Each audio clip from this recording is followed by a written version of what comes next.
ఇదేంటి చూస్తేనే ఇలా ఉంది. ఇది అసలు ఎవరైనా తింటారా అని అనుకుంటున్నారా? ఏం చేస్తామండి, నల్ల బంగారం అన్నట్టు మాదేమో నల్ల బెల్లం అనమాట. సో, అందుకనే చూడడానికి అలా ఉంది గానీ టేస్ట్ అయితే చాలా బావుంటది. అండ్ హెల్త్‌కి కూడా చాలా మంచిదనమాట. అయితే దీని ప్రాసెస్‌లోకి వెళ్ళిపోతే ఒక గ్లాస్ మినపగుళ్ళు తొక్క తీయనివి వేసుకొని మంచిగా రోస్ట్ చేసుకోవాలన్నమాట. Dry roast. అది కరకరలాడేలాగా చేసేసుకున్న తర్వాత దాన్నైతే బాగా వాష్ చేసేసుకొని నేను చూపించిన గ్లాస్‌తో 1 గ్లాస్ మినపగుళ్ళకి 2 గ్లాసెస్ ఆఫ్ వాటర్ ఏసుకొని కుక్కర్ అయితే పెట్టుకోవాలి. అండ్ మా బెల్లం చూసారు కదా! నల్లగా ఉంటది. అండ్ నెక్స్ట్ చాలా గట్టిగా కూడా ఉంటదనమాట. అందుకనే మేము స్టవ్ మీద పెట్టేసాం కరిగించడానికి.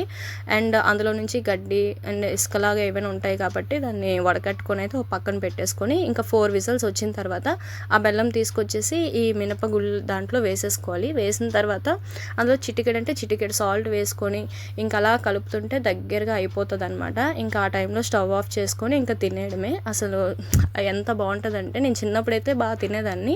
ఇంకా చాలా డేస్ అయిపోయింది కదా, ఇంకొకసారి తినాలనిపిస్తుందమ్మా అంటే మా మమ్మీ అయితే చేశారు. చాలా బాగుంటుంది. ఇప్పటివరకు ఎవరైనా ట్రై చేయని వాళ్ళు ఉంటే ట్రై చేయండి. సబ్స్క్రైబ్.